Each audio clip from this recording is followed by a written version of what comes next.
Honorable Guy Joseph, Minister of Communications in St. Lucia, Mr. Ember Charles, Managing Director of ECTEL, Dr. Cletus Burton, ICT Policy Specialist, Mrs. Shanna Wiley Matura, Director of NTRC St. Lucia, other heads of departments, specially invited guests, ladies and gentlemen, a pleasant good morning.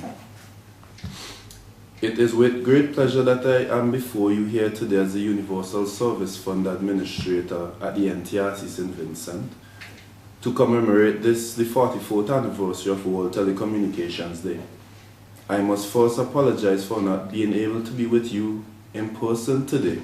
However, the theme for this year's celebration is Better Life in Rural Communities with ICT, and the purpose of the day is to help raise awareness and possibilities that the use of the internet and other information and communication technologies can bring to societies and economies. The Universal Service Fund in St. Vincent and the Grenadines, which was established in 2008, main objective is to encourage efficient access to and use of telecommunication networks and service throughout St. Vincent and the Grenadines, with special focus on rural, underserved and maritime areas.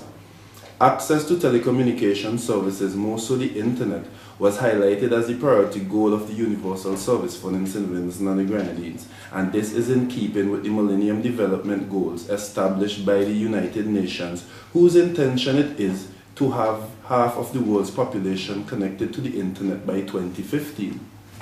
To this end, we at the NTRC, over the last 2 years, have been carrying out various studies and collecting the necessary information so as to identify telecommunication gaps which exist within the country.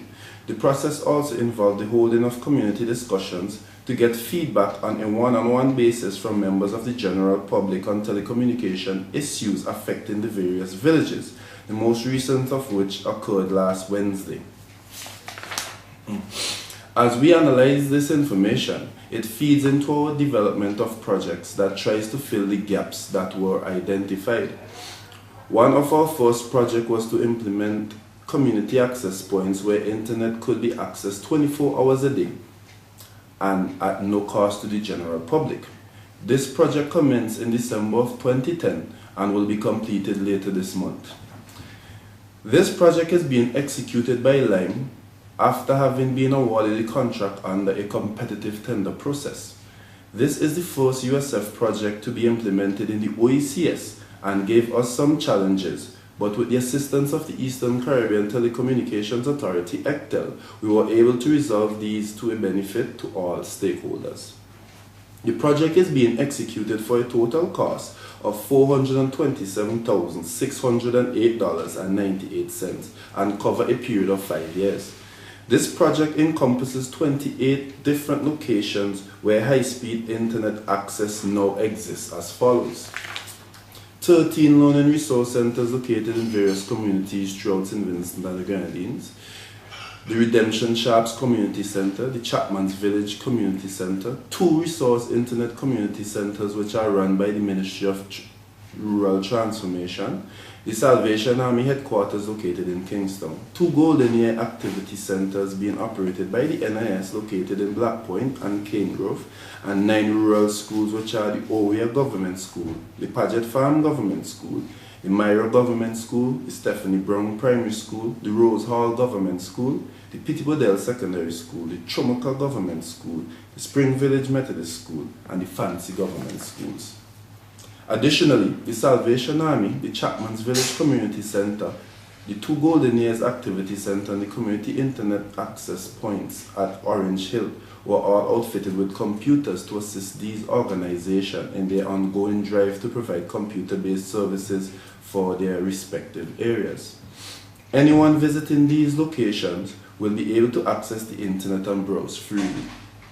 Students who do not have the internet currently at their homes but have access to the laptop, or who have been awarded the newly awarded netbooks, I encourage you, if you live in the vicinity of the LRC or the other access points which I've outlined previously, to utilize these access points to do your homework or to do some research or to learn something new. Further to the above, the Universal Service Fund saw the urgent need to equip all of the educational institutions with high-speed wireless internet access, having noted the government's push to equip all students with notebooks. To this end, we developed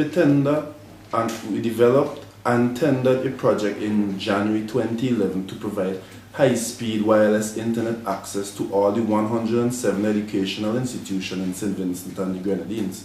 This includes primary, secondary, tertiary level institutions, all technical vocational institutions, and special needs schools. Each of these institutions would benefit from high-speed wireless internet access both in the interior and exterior of the building with speeds up to 20 megabytes per second and with redundant connections. This project will revolutionize our educational system by working in tandem with the One Notebook per Child project currently being undertaken by the government of St. Vincent and the Grenadines and other ICT projects of the Ministry of Education such as the Digital Classroom project, which will aim to integrate ICT into the learning experience of all our students here in St. Vincent. It is not too far off from now where our students will be able to access classroom material including videos of their teachers, lectures from their homes, and collaborate with their classmates on homework assignments, all from the comfort of their homes. Bids for this school's project have been received and evaluated, and the NTRC will be announcing the name of the winning bidder later this week. It is our expectation to have this project executed by September 2011, just in time for the new school term. I would like to note that the future is bright for telecommunication access in our country, as there are other projects in the pipeline to be funded by the USF. In closing, I urge the users of these facilities and equipment to take care of the equipment so that the services can be maintained at a minimum cost to the USF. Though there is no cost associated with access at these locations to the end user should note that there is always a cost of keeping service up and running on a daily basis, and which cost is being covered at this time by the USF via annual contributions made by the service providers, and whose funds come from all of us who are consumers of the service providers. The Commission will continue to do our part in expanding access to the internet, especially in the rural areas via the use of the Universal Service Fund. This will certainly stimulate advancement in education, health, agriculture, and various other sectors, and ultimately increase our efficiency and productivity as a nation. I want to thank you all for giving me your attention, and have a pleasant good afternoon.